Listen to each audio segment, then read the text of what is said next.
You're listening to Dream It, Do It with The Masters, your guide to everything you need to know to get ahead in the creative sector. Hey guys, welcome to the first episode of the Dream It, Do It podcast with The Masters. Today we have a successful business entrepreneur and lash guru with over 10 years of experience in the industry, Deanna. Hi. Welcome to the show. Thank you for having me. So I know that you studied law and commerce. Mm-hmm. How did you transition from such a traditional pathway to being in the beauty industry now? It was very accidental. Yeah. So I wanted to get a job when I was studying commerce because a lot of the other students were getting jobs in accounting firms and starting to dip their toes in the industry. I applied for a bookkeeping job and the lady was a lash artist. And I had never heard of lashes before. I was doing the books and she was extremely busy, like doing 12, 15-hour days because no one really did them back in 2008. She eventually asked if I wanted to learn how to do them because she was just so busy, and that's how it started really, and I just got stuck in it. Yeah, so you were obsessed from the get-go. Pretty much. And as a 21-year-old, not to focus on the money side of it, instead of getting a retail job for like $18, $19 an hour, the clients were paying like $200, and it was most of it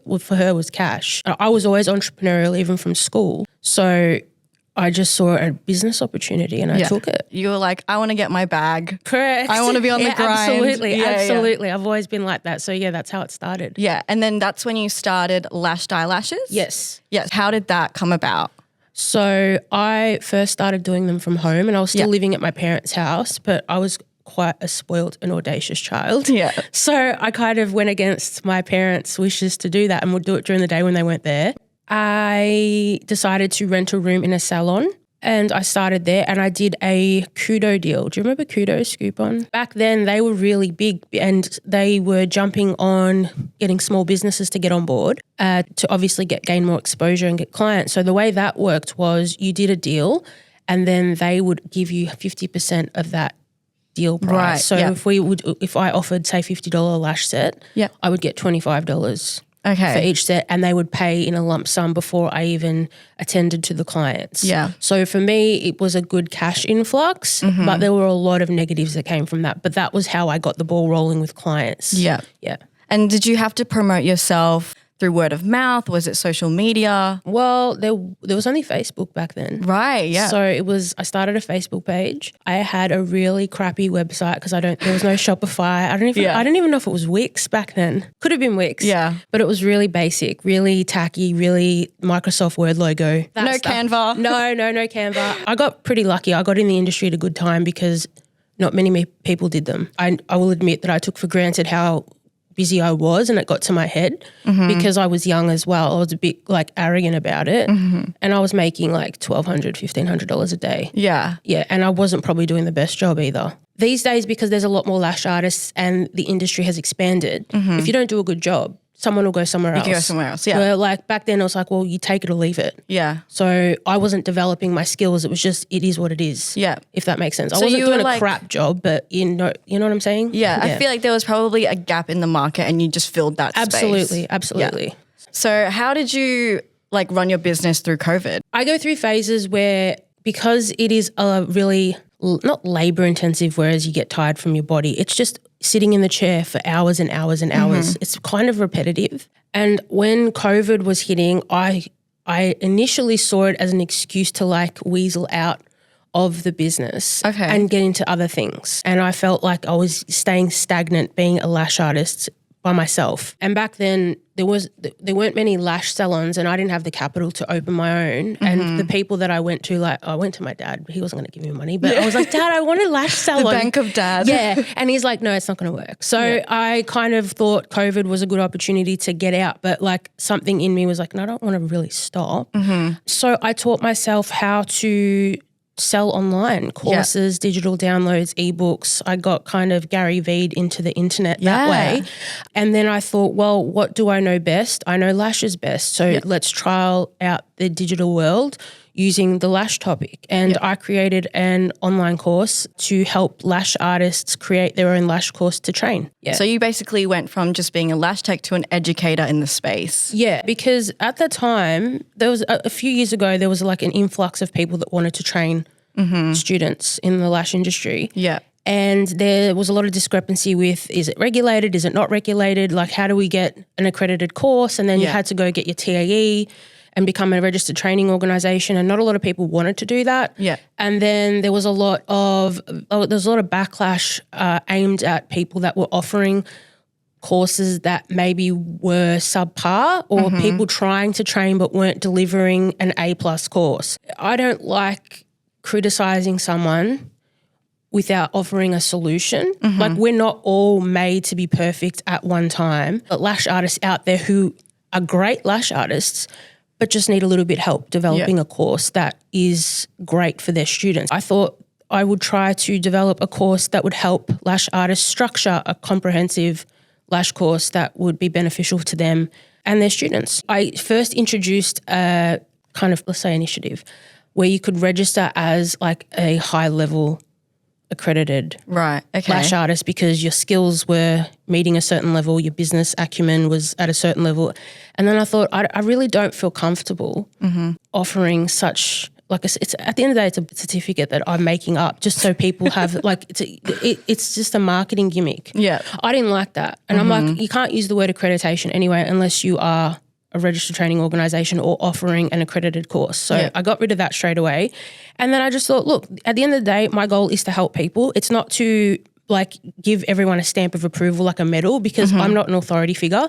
Let's just do the course to help educate people, and that's it. And that worked well. On the topic of wanting to help people, you then started the Lash and Brow Conference. Yes. So that is amazing that you were able to bring so many people in the beauty industry together all for a conference, and they can network and meet new professionals as well. How does that start? I started seeing the international lash artists that obviously had bigger businesses than what we had in Australia. And I was being a lash artist, I was on my own. I'm like, I don't know anyone in this industry. How the hell am I going to grow my business? How do we get in that room where we can ask them, how did you grow your business? How did you start a product line? How did you grow your training academy? And I just started emailing some of the international big shots and said, hey, do you want to come to Australia? And they said yes. And they just said yes. It was easy like that. Because at the same time, I worked out after the first one that they wanted to tap into this market as much as we wanted to open the doors to get into theirs. Not to get into theirs, but to network with them. Yeah. Yeah. Because to do a conference like that, you'd think there'd be so much that there's so much to think about, the venue, who you want to speak on the show, what topics to talk about. Yeah. Like, how do you choose what guest speakers you want?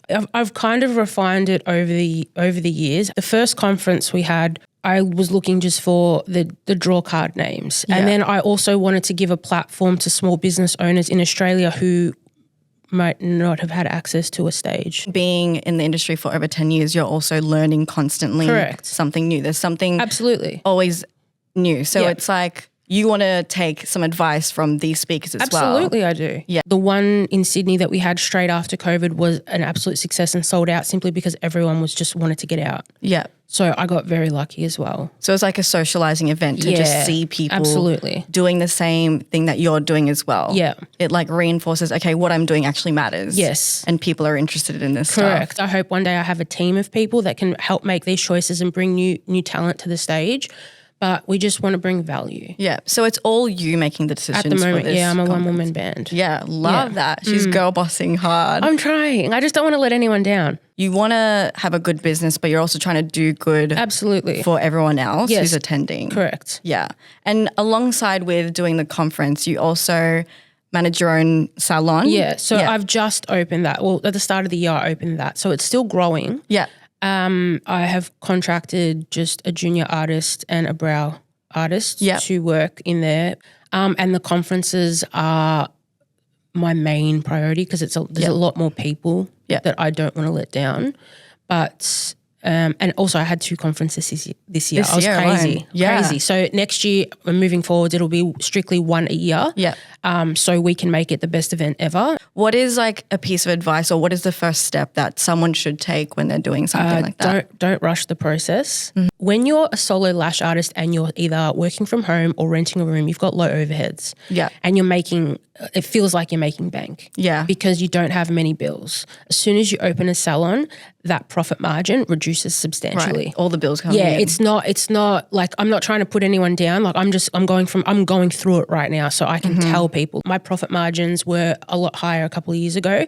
This year, I feel like the salon is a money pit. Like not in a negative way, but like there's constantly there's rates, there's a lot of bills that you need to consider. Yeah. So I know people's dreams, and it's mine too, to have a really successful salon. Don't rush the process. Don't put all your eggs in one basket. Don't do a massive expensive fit out, because a lot of salons do 6-figure fit outs, so it's aesthetically pleasing for social media. Right. Yep. Don't do that. Don't do that. Just go slowly. Yeah. Otherwise you will run into issues. I mean, it's good to be honest about that, just because a lot of people dream about having that. Of course we do. That's the ultimate goal, like to have a chain of lash salons or beauty salons, and like it's very. I think also because I'm doing it on my own, I don't have a business partner. I don't have financial capital like investments. It's all me. Yeah. So I probably feel a little bit more of the pressure, but it's a lot of a responsibility. What I have noticed as well, like when you're a solo lash artist and you book appointments you rent a room or something. You do your appointment and then you go about your business. Yeah. When you've got a salon now, like if I have days where I don't have clients, I'll just close the salon and work from home on the computer. Yeah. Then I'll go into the salon and people will be like, oh, I walked past the shop. You were closed. I couldn't walk in. I'm there a lot more often now. But at the start, I would like, oh, I've finished my clients. I'll go home. Where you have to actually be there. Be there constantly. Yeah, and leave the door open. So you have to dedicate a lot more of your time and your mental space to and even the customer service side of it. I sacrificed a lot this year to get the salon up and running, but that was my choice. Yeah.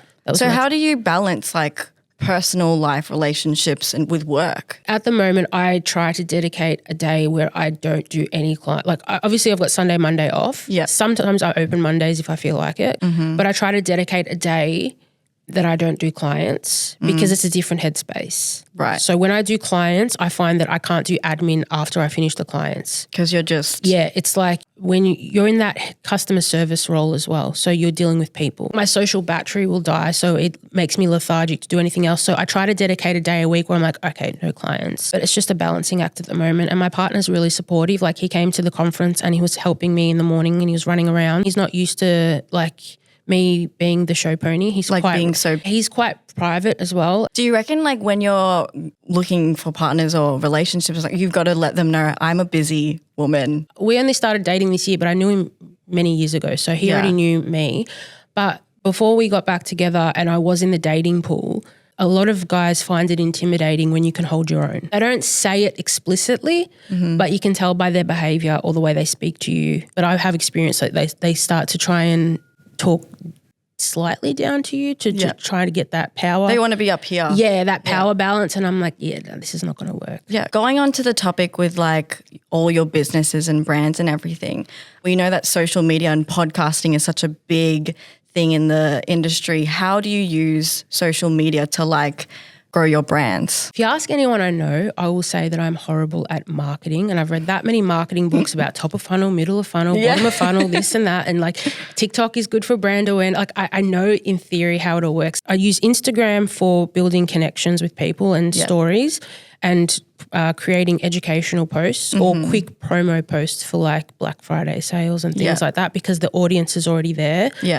TikTok, it's just getting to know who I am. Yeah, I feel like TikTok is more of a genuine getting to know who the person is rather than like selling you stuff. Correct. You can't do the things that you would do on Instagram, on TikTok. They don't work. Like you can't say, hey guys, I've got a sale on today. It doesn't work. You have to show like a vlog, a daily routine or a get ready with me because you're going to a podcast like today. Yeah. Like I'm an elder millennial, so I feel like I'm phasing out. But the Gen Zers are fantastic at doing that. And I feel like that's how you also connect with people more. Correct. And then once you connect with them, then it's like, I trust you to teach me how to do lashes. Yeah, so less curated content. Yeah. Do you use any other social platforms? There's too many on the plate now. So they're all starting to grow. Like when I first started all of this, it was just like little things I could do. Now they're getting to like, okay, I've got to do a social media strategy for that one and that one. I need help now. Yeah. So that's where I'm at. Now that you've brought up Perfect Pony, that's your hair brand that you started. Yeah. Do you also just manage that yourself? Yeah, at the moment. How did that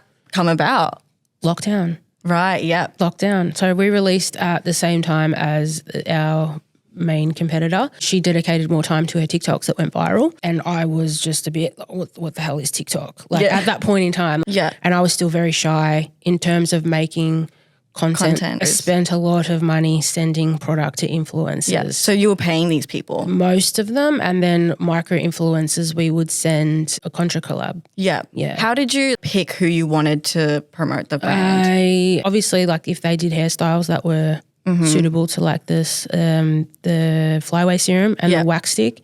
If they were bubbly personalities, obviously the younger market does better, and their engagement rates. I'd watch their content, and if they were an engaging content creator and had a cult following that would watch them for what they were doing, because there are some people out there that do have a cult following and whatever they do touch is just like, oh my God, I need it. Yeah. But I learnt from doing social media and using influencers for Lash'd a few years ago. Yeah. So back in 2017 when Instagram influencing was a thing, I didn't know anything about social media. So if I saw someone had a lot of followers, I thought, hey, do you want a free set of lashes? Come in. And it wasn't always good because I learned that you got to look at the audiences as well. I asked a few like bikini models to come in or gym, like bodybuilding comp girls, because they had like 40, 50,000, 100,000 followers. Yeah. But most of their audience was either like guys looking for like G-string ass pics and like that's what they want to do. That's fine. But it wasn't serving my business. Yeah. So you have to kind of look at that as well. And that's obviously we do that more now these days. But back then you see someone's got like, oh my God, they got 200,000 followers. You just want them in. Yeah. So it's all like I learn off one business and then implement it in another. It's all trial and error. Yeah. Yeah. And since like starting doing the influencer marketing, have you seen a change or shift in like how influencers have been impactful? Because I've seen how like some people don't want to be sold something. Yeah, it doesn't work anymore. So it's kind of like, you know when you watch a TV show like The Kardashians and they pick up a drink? And it's just like naturally in the video without them having to say, hey guys, I'm drinking this. Product placement. Yes. So it's got to be like with the hair product, it would be, unless they do sometimes they do a dedicated post or like a how-to tutorial using it, which is good. Yeah. Otherwise it would be like, oh, what's in my bag? Or let's do a get ready with me. And then they'll just start using the products. Because it's even with like makeup, they won't specifically say what shade of lipstick they're wearing, but someone in the comments will be like, okay, what's the lip combo? So you can't really sell to an audience anymore. Yeah, they can pick that up very quickly. It's a lot harder these days too. Yeah. For someone who doesn't have the money to be paying so much for influencers, what advice would you give to someone if they're starting a very small... Well, I'm actually in that process at the moment. So I watch what a lot of brands do. A few of the bigger brands that are huge now, a few years ago, I looked at how they would structure their messages to find people to promote their products. So one of them I remember is Alia Skin. They would email micro-influencers or girls that had 2,000-3,000 followers that you could tell were trying to post to become an influencer. Yeah. They are a good market to hit because they will try to produce A+ content because they also want to be seen and they also want the brand deals and they also want to grow as an influencer. Whereas the established influencers who have like a big following, I find are less personal about the brand that they're working with because of the dollar signs. Yeah. Not always. If they've got an ongoing relationship, that happens. You're better off finding micro influencers and sending out, say, 50 products and say each of them have got 3,000 followers. You're touching smaller audiences, but you're touching more than one person's audience. Yeah. I can't afford the big influencers. Some of them are charging $20,000 a TikTok. Yeah. That's absolutely crazy. That's a car. Yeah. Like that's a lot of money for a business. Unless you're an influencer, no one gets paid that amount of money in a day. So yeah, look for smaller and that's what we're doing now. When I go back to Alia Skin, they emailed me once and they said, hey, we really love your content. It was a generic DM and saying, oh, we'll send you a free product. Fill out this Google form. And I looked at the Google form and it allowed you to pick a product of theirs. So I remembered that, stored it in the memory bank. I'm in the process of hiring someone to do social media outreach for me for Perfect Pony. Product marketing is very different to how you would market services. So if someone's just doing their lash services, what kind of content would you expect them to be producing? Look, when it comes to lash content, it's just changed so much that I feel like a rookie because a lot of people are doing really close-up professional videography of the lash set or a lash. But if I have a good rapport with the client, I'm like, hey, can you leave it? It's just a QR code and it links them straight to the Google review page where they just start typing the review. So they don't even have to click. It's not my Google profile, it's actually the page where you select the stars and type. So it's less clicks for them. Yeah. So it's easier for them because I know sometimes people have to log into Google and then I have to do Unless that. they're logged out, I can't help that. But it'll go straight to the page where they just start typing. So less clicks, the better. Yeah. Because it's a word of mouth as well. It's how you get clients. Yeah. And have your clients been... I have a couple that have popped back. Like most of them follow me on social media. Yeah. The ones I have had a really good relationship with have come back. Yeah. Most of them now are new clients as well. So I've got more new clients than older clients. Like I was speaking to a girlfriend about it and she said you did a really risky thing opening a salon without a steady stream of clients. And I was like, yeah, probably. But YOLO. Like, Yeah. I don't know. YOLO. YOLO. And like now that you've been in the industry for over 10 years, there's been such a growth in the lash industry. How do you differentiate from everyone else now? What makes people want to go to you instead of someone else who's doing lashes as well? Some people but like have heard that I've been lashing for a long time will just assume that you're fantastic because you've been lashing for a long time. Yeah. I'll try to give my junior the classic sets so they can build up their speed, and that's more of a simpler application style, so it's less to go wrong with that, so to speak. But people will still ask, no, I want the senior artist. Yeah. So I'm also wary of the fact that if I start taking on every single client that they'll only want to come to me, which is why I don't want to be in the chair so often, because I don't want people just to be stuck on me when I eventually do say, okay, I'm running the business, I'm not a lash artist anymore, because that's my end goal. Yeah. Yeah. So I knew that I'd have to get back in the chair to build up the salon, but it's not, I don't want to be doing it for another few years. Yeah. Like, I've done it for 15. I think that's enough. Yeah. You're like, I'm tapping out now. You got to work on the business, not in the business. So technically I've gone back to working in the business for the meantime. Yeah. Yeah. Where do you see all your brands and businesses in the next 2-3 years? With the conferences, I think that it's turned into something bigger than what I could have ever expected. It was a side hustle. Yeah. It's now not a side hustle. I would ideally love to have a website where you can access a multitude of lash brands, whether it be products, training, digital downloads, kind of like a marketplace. And then also have a webinar series and the podcast. Like I know where I want it to go. So that's that. Salon, obviously I want it to be running profitably and successfully without me touching a pair of tweezers. Yeah. And then obviously Perfect Pony, I know there's a market for it. It seems to do well. Yeah. Well, getting in retail would be ideal. But I think really big, like who knows? But anyway, that's where... But that's where again, dream it, do it. And a lot of the students, they have that passion and they just don't know where to go first. It's do you want to start your own lash business? Do you want to do courses? Do you want to educate people in the space? How did you kind of figure out what you wanted? Well, I've always been entrepreneurial. When I started to get tired of the repetition of servicing clients, I reminded myself that at the end of the day, business is business. Yep. Whatever industry you're in, whatever product you're providing or service, the fundamentals are all the same. I'm in the lash industry. I would be silly not to utilize what I know and develop my business skills from there. Because if I could stop that and I went to did something else, I'd still need to learn the same skills. Yeah. So I've used what I've known to grow. When I speak to some other business people, I'm a small fry, but I just take a chance, and if it works, it works. Perfect Pony's taken a lot longer to get off the ground than what I anticipated, but at the same time, I'm sitting at home watching YouTube videos on how to grow your Shopify store and how to do this and how to do that. And yes, imposter syndrome comes in, or I'll see someone get blow up overnight, but I'm doing 55 things at once. So obviously if I'm not dedicated to one thing, it's going to be a little bit of a slower process, but I'm just adamant to get them done. So I'm just learning. Do you think that having business skills is a must for someone in the beauty industry wanting to grow? Absolutely. Yeah. Absolutely. When I was 21 and I was lashing, I had no business skills. Yeah. So the cash I would make in a day went to partying, went to designer things, went to alcohol, whatever, partying and stuff, because I thought I'm 21-year-old and I made $3,000 this week. You're balling. I'm like the Pablo of lash artists, you know what I'm saying? Pablo Escobar of lash artists.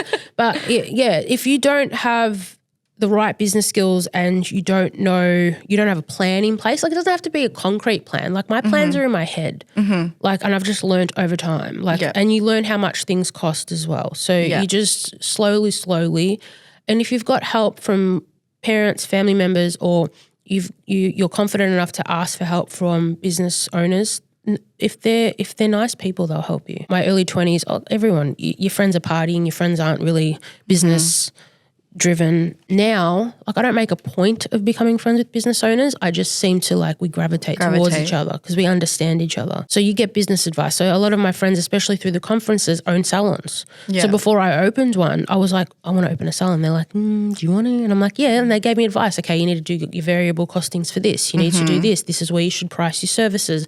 Be careful of this bill when it comes in. You've got to pay this. You've got to do that. You've just got to network with people in a nice way. Don't social climb. I hate social climbers. Social climbers. Oh, they exist, but they're just associate yourself with those that will, fill your cup in whatever way and whatever that means for you. Yeah, same mindset. Kind of thing. Correct. Yeah. Yeah. Last thing, what is one piece of advice you would give to a student studying at the Masters who is maybe scared to start a business or has social anxiety? Gen Zers don't like picking up the phone and talking to people. I don't like picking up the phone. I like texting. Just texting, yeah. What if they have, confidence issues? What is something you'd say to someone like that? Try to limit your exposure to something that fuels that fear. TED Talk quote. Was it? Yeah. It just came to me. I swear to God, it just came to me. I fluked it. I've had a few friends that say, I'm too scared to start a business. I'm like, but what's the worst that could happen? Yeah. Will you die? Will you die? And they're like, well, no. And I said, if it stuffs up, it stuffs up. Big deal. The ATO is not going to come after you for what? Yeah. What? You know what I mean? It's just, what are you scared about? Yeah. You can close an ABN down if it doesn't work. You can close a company down if it doesn't work. You can close a domain name. A domain's like $11 on GoDaddy. Yeah. Big deal. Just do it. Yeah. Yeah. Dream it. We live once. I don't want to get into all this, but my mum passed away at 48 years old. And ever since then, it's a curse and a blessing at the same time going through a grief process. But she passed away when I was 24. Right, yeah. And I tried to promise myself ever since then that I wouldn't let things that I wanted to do waste away because of, it doesn't matter. I didn't want to get to a point like my deathbed and say, I should have done this. I should have done that. I want to say I gave it a go. It didn't work. It did work, but I gave it a go. Because we only live once and we're not coming back. Yeah. So YOLO. You can't regret. No. No regrets. No. Yeah. Well, thank you for joining us. My Is there pleasure. anything coming up, anything exciting you have that you want to share with the audience? Any conferences for next year? Yes. So we've booked our next conference for 2025. It will be in Sydney. It will be on the 21st of September at Daltone House, Hyde Park. So in the Sydney CBD. Perfect. Yes. My Lash'd Eyelashes, which is my product supply and my salon page, is on Instagram. It is at Lash'd, LASHD, no E, _ eyelashes. And International Lash Masters, which is our online education and our conferences, is at International Lash Masters. And for Perfect Pony, it's at perfectpony.au. Perfect. Plug it in. Yeah, plug it in. Well, thanks for joining us. My pleasure. Thank you for having me. No worries. Thank you.